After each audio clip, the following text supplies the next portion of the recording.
റിഗ്രഷനിൽ അടുത്തതായി പഠിക്കാനുള്ള കൺസെപ്റ്റാണ് types of regression. ഏതെല്ലാമാണ് പലതരത്തിലുള്ള റിഗ്രഷൻ എന്ന് നോക്കാം. ആദ്യമായിട്ട് പറയുന്നത് simple regression and multiple regression. Simple and multiple regression on the basis of the number of variables in regression. നമ്മൾ റിഗ്രഷൻ കാൽക്കുലേറ്റ് ചെയ്യുന്നതിന് എത്രത്തോളം വേരിയബിൾസ് ഉണ്ട് എന്നുള്ളതിന്റെ അടിസ്ഥാനത്തിൽ റിഗ്രഷനെ ക്ലാസിഫൈ ചെയ്തതാണ് simple regression and multiple regression. Simple regression means if there are only two variables, രണ്ട് variables മാത്രമേ ഉള്ളൂ എങ്കിൽ അത്തരത്തിലുള്ള റിഗ്രഷനെയാണ് സിമ്പിൾ റിഗ്രഷൻ എന്ന് പറയുന്നത്. ആകെ റിഗ്രഷൻ കാൽക്കുലേറ്റ് ചെയ്യുന്നതിൽ ആകെ രണ്ട് വേരിയബിൾസ് മാത്രമേ ഉള്ളൂ എങ്കിൽ അത്തരത്തിലുള്ള റിഗ്രഷനാണ് simple regression. there will be only one cause and one effect. ഒരു കോസും ഒരു ഇഫക്റ്റും മാത്രമേ ഉണ്ടായിരിക്കുള്ളൂ. അങ്ങനെയുള്ള റിഗ്രഷനാണ് സിമ്പിൾ റിഗ്രഷൻ. ഇവിടെ നോക്കിക്കഴിഞ്ഞാൽ effect of rainfall on yield. Rainfall എത്രത്തോളം ഈൽഡിനെ സ്വാധീനിക്കുന്നു, അവിടെ ഈൽഡിനെ സ്വാധീനിക്കുന്ന ഒരു ഘടകം മാത്രമേ ഉള്ളൂ, റെയിൻഫാൾ. സോ നിങ്ങൾക്ക് തരുന്ന രണ്ട് വേരിയബിൾസ് എന്ന് പറയുന്നത് ഒന്ന് റെയിൻഫാളും അതുപോലെ തന്നെ മറ്റേത് ഈൽഡും ആയിരിക്കും. സോ റെയിൻഫാൾ എന്ന് പറയുന്നത് കോസും അതുപോലെ തന്നെ ഈൽഡ് എന്ന് പറയുന്നത് ഇഫക്റ്റും. സോ റെയിൻഫാൾ എന്ന് പറയുന്നത് ഈൽഡിനെ എത്രത്തോളം സ്വാധീനിക്കുന്നു എന്നുള്ളതാണ് പഠിക്കുന്നത്. ഇവിടെ ആകെ രണ്ട് വേരിയബിൾസ് മാത്രമേ ഉള്ളൂ, അതുകൊണ്ട് തന്നെ ഇത് സിമ്പിൾ റിഗ്രഷൻ ആണ് എന്ന് പറയാം. മറ്റൊന്നാണ് multiple regression. Multiple regression means the effect of two or more variables on dependent variable. ഒന്നോ അതിലധികമോ വേരിയബിൾസ് ഡിപ്പെൻഡന്റ് വേരിയബിളിനെ സ്വാധീനിക്കുന്നുണ്ടെങ്കിൽ അതാണ് multiple regression. So the effect of two or more independent variable on dependent variable. ഇവിടെ simple റിഗ്രഷനിൽ എന്തേ പറ്റുന്നുള്ളൂ, the effect of one independent variable on dependent variable. ഒരു ഇൻഡിപെൻഡന്റ് വേരിയബിള് മറ്റൊരു ഡിപ്പെൻഡന്റ് വേരിയബിളിനെ എങ്ങനെ സ്വാധീനിക്കുന്നു, അതാണ് സിമ്പിൾ റിഗ്രഷൻ അല്ലെ. റെയിൻഫാൾ എന്ന് പറയുന്നത് ഒരു ഇൻഡിപെൻഡന്റ് വേരിയബിൾ, ആ ഇൻഡിപെൻഡന്റ് വേരിയബിൾ ഈൽഡ് എന്ന് പറയുന്ന ഡിപ്പെൻഡന്റ് വേരിയബിളിനെ എങ്ങനെ സ്വാധീനിക്കുന്നു. റെയിൻഫാൾ എന്ന് പറയുന്ന ഇൻഡിപെൻഡന്റ് വേരിയബിൾ എങ്ങനെ ഈൽഡ് എന്ന് പറയുന്ന ഡിപ്പെൻഡന്റ് വേരിയബിളിൽ മാറ്റങ്ങൾ വരുത്തുന്നു. അപ്പൊ അവിടെ രണ്ട് വേരിയബിൾസേ ഉള്ളൂ, independent variable rainfall, dependent variable yield. ഇവിടെ രണ്ടിലധികം രണ്ടോ അതിലധികമോ വാല്യൂസ്, രണ്ടോ അതിലധികമോ ഇൻഡിപെൻഡന്റ് വേരിയബിൾ ഡിപ്പെൻഡന്റ് വേരിയബിൾ എന്തെല്ലാം മാറ്റങ്ങൾ വരുത്തുന്നു. അപ്പൊ ഇവിടെ നോക്കിക്കഴിഞ്ഞാല് റെയിൻഫാളും ടെമ്പറേച്ചറും അല്ലെ, മഴയുടെ അത്ര തന്നെ ഇമ്പോർട്ടൻസ് ഉള്ള മറ്റൊരു കൺസെപ്റ്റ് ആണ് ടെമ്പറേച്ചർ എന്ന് പറയുന്നത്. പിന്നെ ഹീറ്റ് എന്ന് പറയുന്നതും അതിനോട് അനുബന്ധപ്പെട്ട് കിടക്കുന്ന കാര്യങ്ങളാണ്. അപ്പോ പിന്നെ റെയിൻഫാളും അതുപോലെ തന്നെ ടെമ്പറേച്ചറും എത്രത്തോളം ഈൽഡിനെ സ്വാധീനിക്കുന്നു. അപ്പൊ ഈൽഡ് എന്ന് പറയുന്ന ഡിപ്പെൻഡന്റ് വേരിയബിൾ, ആ ഡിപ്പെൻഡന്റ് വേരിയബിൾ രണ്ട് കാര്യങ്ങളെ ആശ്രയിച്ചിരിക്കുന്നുണ്ട്, ഒന്ന് റെയിൻഫാൾ മറ്റൊന്ന് ടെമ്പറേച്ചർ. അപ്പൊ മഴ എന്ന് പറയുന്ന ഒരു കൺസെപ്റ്റ് മാത്രമല്ല, ചൂട് എന്ന് പറയുന്ന കൺസെപ്റ്റിനെയും കൂടി ആശ്രയിച്ചിരിക്കുന്നുണ്ട് ഈൽഡ് എന്ന് പറയുന്നത്. So effect of the rainfall and temperature, effect of the two independent variables on the dependent variable that is yield. So ഈ രണ്ട് വേരിയബിളും കാരണങ്ങളാണ് എന്തിന്, ഈൽഡിൽ വരുന്ന മാറ്റത്തിന് ഈ രണ്ട് വേരിയബിളും കാരണങ്ങളാണ്. സോ രണ്ടോ അതിലധികമോ വേരിയബിൾസ് ഇൻഡിപെൻഡന്റ് വേരിയബിൾസ് ആയിക്കൊണ്ട് ഡിപ്പെൻഡന്റ് വേരിയബിളിനെ സ്വാധീനിക്കുന്നുണ്ടെങ്കിൽ അതിനെയാണ് മൾട്ടിപ്പിൾ റിഗ്രഷൻ എന്ന് പറയുന്നത്. So on the basis of the number of variables used for regression, the regression can be classified into simple regression and multiple regression. In case of the simple regression, only two variables are considered. One is the independent variable and another is dependent variable, and we are measuring the effect of the independent variable on dependent variable, effect of one independent variable on dependent variable. In case of multiple regression, there are two or more independent variable and we are measuring the influence of two independent variables on one dependent variable. അടുത്ത type of regression ആണ് linear and non linear regression. Linear and non linear regression. If all the values of both the given two variables are plotted on a graph, if all the values of both the given two variable are plotted on a graph. നിങ്ങൾക്ക് തന്നിട്ടുള്ള both independent variable and dependent variable അത് ഒരു graph പേപ്പറിൽ plot ചെയ്ത് കഴിഞ്ഞാൽ എങ്ങനെയാണ് graph പേപ്പറിൽ plot ചെയ്യുക എന്നുള്ളത് അറിയാം. സോ നിങ്ങൾക്ക് തന്നിട്ടുള്ള വാല്യൂസിനെ ഒരു ഗ്രാഫ് പേപ്പറിൽ പ്ലോട്ട് ചെയ്ത് കഴിഞ്ഞാൽ നമുക്ക് കിട്ടുന്നതാണ് കർവ് ഓഫ് റിഗ്രഷൻ. അപ്പോൾ നിങ്ങൾക്ക് തന്നിട്ടുള്ള വാല്യൂസ് ഒരു ഗ്രാഫ് പേപ്പറിൽ പ്ലോട്ട് ചെയ്ത് കഴിഞ്ഞാൽ നിങ്ങൾക്ക് കിട്ടുന്നതാണ് കർവ് ഓഫ് റിഗ്രഷൻ. ആൻഡ് അങ്ങനെ പ്ലോട്ട് ചെയ്ത് കഴിഞ്ഞതിന് ശേഷം if it is A straight line, നിങ്ങൾക്ക് തന്നിട്ടുള്ള വാല്യൂസ് ഒരു ഗ്രാഫ് പേപ്പറിൽ പ്ലോട്ട് ചെയ്യുകയും പ്ലോട്ട് ചെയ്തതിന് ശേഷം ആ വാല്യൂസ് കംപ്ലീറ്റ് ജോയിൻ ചെയ്യുമ്പോൾ നിങ്ങൾക്ക് കിട്ടുന്നത് ഒരു സ്ട്രൈറ്റ് ലൈൻ ആണെങ്കിൽ, if the curve of regression is A straight line, we can say it is a linear regression.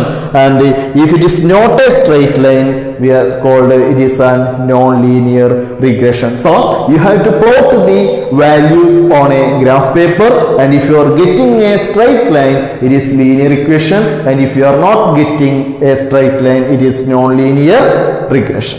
അടുത്തതായി പറയാൻ പോകുന്ന കൺസെപ്റ്റ് ആണ് the difference between correlation and regression. നേരത്തെ പറഞ്ഞു കോറിലേഷൻ എന്ന് പറയുന്നതും റിഗ്രഷൻ എന്ന് പറയുന്നതും ബോത്ത് ആർ ഇന്റർ റിലേറ്റഡ്. രണ്ട് കൺസെപ്റ്റുകളും ഏകദേശം സിമിലർ ആണ്, എന്നിരുന്നാൽ പോലും അത് തമ്മിലുള്ള പല വ്യത്യാസങ്ങളുണ്ട്. അല്ലെങ്കിൽ കോറിലേഷൻ എന്ന് പറയുന്നതിന്റെ കൺസെപ്റ്റുകൾ ഉപയോഗിച്ചുകൊണ്ടാണ് നമ്മൾ റിഗ്രഷന്റെ പല കാര്യങ്ങളും കണ്ടുപിടിക്കുന്നത്. So we have to find out the difference. What are the differences between correlation and regression? You can look on to the correlation. Correlation is used to represent a relationship between variables. Correlation ഉപയോഗിക്കുന്നത് is used to represent a relationship between variables. രണ്ട് variables തമ്മിൽ എത്രത്തോളം relationship ഉണ്ട് എന്നുള്ളത് മനസ്സിലാക്കുന്നതിന് വേണ്ടിയിട്ടാണ് correlation ഉപയോഗിക്കുന്നത്. രണ്ട് വേരിയബിൾസ് തമ്മിൽ എത്രത്തോളം ബന്ധപ്പെട്ട് കിടക്കുന്നുണ്ട്, how far these two variables are interrelated എന്നുള്ളതാണ് നമുക്ക് കോഎഫിഷ്യന്റ് ഓഫ് കോറിലേഷനിൽ നിന്ന് കിട്ടുന്നത്. എന്നാൽ റിഗ്രഷൻ ഉപയോഗിക്കുന്നത് ഞാൻ പറഞ്ഞു ആ ബന്ധം ഉപയോഗിച്ചുകൊണ്ട് എന്തായിരിക്കും നെക്സ്റ്റ് റിസൾട്ട് എന്നുള്ളത് മനസ്സിലാക്കാനാണ് റിഗ്രഷൻ ഉപയോഗിക്കുന്നത്. Regression is used to fit the best line and to estimate one variable based on another. ഒരു വേരിയബിളിന്റെ വാല്യൂ ഈ പറയുന്ന റിലേഷൻഷിപ്പ് ഉപയോഗിച്ചുകൊണ്ട്, അറിയാവുന്ന ഒരു വേരിയബിൾ ഉപയോഗിച്ചുകൊണ്ട് അറിയാത്ത മറ്റൊരു വേരിയബിൾ കണ്ടുപിടിക്കുന്നതിന് വേണ്ടിയിട്ടാണ് റിഗ്രഷൻ ഉപയോഗിക്കുന്നത്. So correlation is used to simply represent how far these two variables are interrelated, but regression explains how far these two variables are interrelated plus what will be the change if one value is changed. Then the next one, the correlation coefficient indicates the direction and the extent to which two variables move. Correlation coefficient indicate ചെയ്യുന്നത് എന്താണ്? The direction of change. The direction of change.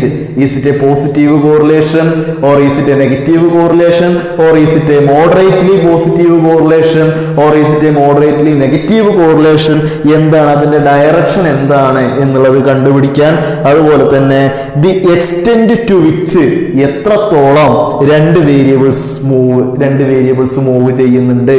So ഏത് ദിശയിലേക്കാണ്, ഏത് ഡയറക്ഷനിലേക്കാണ് ഇത് പോകുന്നത് എന്നുള്ളതും, ഏത് ഡയറക്ഷനിലേക്കാണ് ഈ രണ്ട് വേരിയബിൾസ് പോകുന്നത് എന്നുള്ളതും, അത് എത്രത്തോളം ഉണ്ട് എന്നുള്ളതും, ഏത് ദിശയിലേക്ക് അല്ലെങ്കിൽ ഏത് ഡയറക്ഷനിലേക്കാണ് ഈ രണ്ട് വേരിയബിൾസ് മൂവ് ചെയ്യുന്നത് എന്നുള്ളതും അത് എത്രത്തോളം ഉണ്ട് എന്നുള്ളതുമാണ് കോറിലേഷൻ കോഎഫിഷ്യന്റിൽ പറയുന്നത്. എന്നാൽ റിഗ്രഷനിൽ പറയുന്നത് it indicates the impact of such change. It indicates the impact of such change. അങ്ങനെ ഒരു പർട്ടിക്കുലർ ഡയറക്ഷനിലേക്ക് പോയി കഴിഞ്ഞാൽ എന്ത് സംഭവിക്കും എന്നുള്ളതാണ് റിഗ്രഷനിൽ പറയുന്നത്. ഞാൻ പറഞ്ഞു കോസ് ആൻഡ് ഇഫക്റ്റ് റിലേഷൻഷിപ്പ് ആണ് അല്ലെ. അപ്പോൾ ഇവിടെ ഏത് ദിശയിലേക്കാണ് പോകുന്നത്, positive or negative or moderately positive or moderately negative or no correlation or whatever may be such ആ ഒരു കാര്യം തിയററ്റിക്കലായിട്ട് പറയുന്നു എന്ന് മാത്രം. പക്ഷെ ഇവിടെ അത് പ്രാക്ടിക്കലായിട്ട് വർക്ക്ഔട്ട് ചെയ്യുന്നു. എത്രത്തോളം ചേഞ്ച് സംഭവിക്കും, the impact of such change will be announced by regression. അങ്ങനെ പോയി കഴിഞ്ഞാൽ എന്ത് സംഭവിക്കും എന്നുള്ളതാണ് റിഗ്രഷനിലെ പറയുന്നത്. Next one, there will not be any change in correlation coefficient if dependent and independent variable are interchanged. അതായത് നിങ്ങൾക്ക് കോറിലേഷൻ കോഎഫിഷ്യന്റ് കാണുന്ന സമയത്തും രണ്ട് വേരിയബിൾസ് ആണ് തന്നിട്ടുണ്ടായിരിക്കുക. പ്രൈസ്, ഡിമാൻഡ് എന്ന് പറയുന്ന രണ്ട് വേരിയബിൾസ് തന്നിട്ടുണ്ടായിരിക്കും. അല്ലെങ്കിൽ mark of X, mark of Y, അല്ലെങ്കിൽ rank mark given by judge 1, mark given by judge 2 എന്നിങ്ങനെയുള്ള രണ്ട് വേരിയബിൾസ് തന്നിട്ടുണ്ടായിരിക്കും. അതിൽ ആദ്യത്തെ വേരിയബിളിനെ എക്സ് എന്നും രണ്ടാമത്തെ വേരിയബിളിനെ വൈ എന്നും ഉപയോഗിച്ചുകൊണ്ട് ഡിനോട്ട് ചെയ്യുകയും ചെയ്യുന്നു. ഇനി നിങ്ങൾ ആദ്യത്തെ വേരിയബിളിന് വൈ എന്നും രണ്ടാമത്തെ വേരിയബിളിന് എക്സ് എന്നും കൊടുത്തു കഴിഞ്ഞാലും കോറിലേഷൻ കോഎഫിഷ്യന്റിൽ ഒരു തരത്തിലുള്ള മാറ്റവും വരുന്നില്ല. You are given with the price and demand for calculating the correlation coefficient and you will consider price as X and demand as Y. And you can interchange it. You can consider price as y and demand as x. There will not be any change in the value of correlation coefficient. അപ്പോൾ പ്രൈസും ഡിമാൻഡും നിങ്ങൾ ആദ്യം പ്രൈസിനെ X എന്ന് എടുക്കുന്നു, ഡിമാൻഡിനെ Y എന്നും consider ചെയ്യുന്നു, എന്നിട്ട് കോറിലേഷൻ കോഎഫിഷ്യന്റ് കാൽക്കുലേറ്റ് ചെയ്യുന്നു. നിങ്ങൾക്ക് അത് പ്രൈസ് എന്നത് വൈ ആക്കിയിട്ടും അതുപോലെ തന്നെ ഡിമാൻഡ് എന്ന് പറയുന്നതിനെ എക്സ് ആക്കിയിട്ടും വർക്ക്ഔട്ട് ചെയ്ത് കഴിഞ്ഞാലോ the answer of the correlation coefficient will not change, it will be same. But in case of regression, the values of regression coefficient will change if the dependent and independent variables are interchanged. If you are interchanging the variables, if you are interchanging the variables given, നിങ്ങൾ പ്രൈസിനെ Y ആയിട്ടും ഡിമാൻഡിനെ X ആക്കിയിട്ട് എടുത്തു കഴിഞ്ഞാൽ it will be change, the value of the regression will be changed. Correlation and regression തമ്മിലുള്ള differences next പറയുന്നത്, identification of dependent and independent variable is not required or not important. Correlation കോഎഫിഷ്യന്റിൽ ഏതാണ് dependent variable, ഏതാണ് independent variable എന്നുള്ളത് identify ചെയ്യേണ്ടത് important ആയിട്ടുള്ള ഒരു concept അല്ല. ഏത് ഡിപ്പെൻഡന്റ് വേരിയബിൾ ആയാലും ഏത് വേരിയബിൾ ഇൻഡിപെൻഡന്റ് വേരിയബിൾ ആയാലും കോറിലേഷൻ കോഎഫിഷ്യന്റിന്റെ വാല്യൂവിൽ പ്രത്യേകിച്ച് മാറ്റങ്ങളൊന്നും വരില്ല എന്ന് പറഞ്ഞു. അതുകൊണ്ട് തന്നെ കോറിലേഷൻ കോഎഫിഷ്യന്റിൽ ഡിപ്പെൻഡന്റ് വേരിയബിളും ഇൻഡിപെൻഡന്റ് വേരിയബിളും ഏതാണ് എന്നുള്ളത് ഐഡന്റിഫൈ ചെയ്യേണ്ട കാര്യമില്ല. എന്നാൽ റിഗ്രഷൻ ഇക്വേഷനിൽ ഏറ്റവും പ്രധാനമായിട്ട് നോക്കേണ്ട കാര്യം അതാണ്, ഏതാണ് ഡിപ്പെൻഡന്റ് വേരിയബിൾ എന്നും ഏതാണ് ഇൻഡിപെൻഡന്റ് വേരിയബിൾ എന്നും ഉള്ളതാണ് ഏറ്റവും പ്രധാനമായിട്ട് ഐഡന്റിഫൈ ചെയ്യേണ്ടത്. So the identification of dependent and independent variable is most important in regression analysis. Next one, the correlation coefficient shows the degree of relationship and not the cause and effect relationship between variables. correlation coefficient il പഠിക്കുന്ന കാര്യം എന്താണ്, degree of relationship മാത്രമാണ്. Degree of relationship മാത്രമാണ്, എത്രത്തോളം ബന്ധപ്പെട്ട് കിടക്കുന്നുണ്ട് എന്നുള്ളത് മാത്രമേ കോറിലേഷൻ കോഎഫിഷ്യന്റിൽ പഠിക്കുന്നുള്ളൂ. And not cause and effect relationship. Cause and effect relationship correlation കോഎഫിഷ്യന്റിൽ പഠിക്കുന്നില്ല.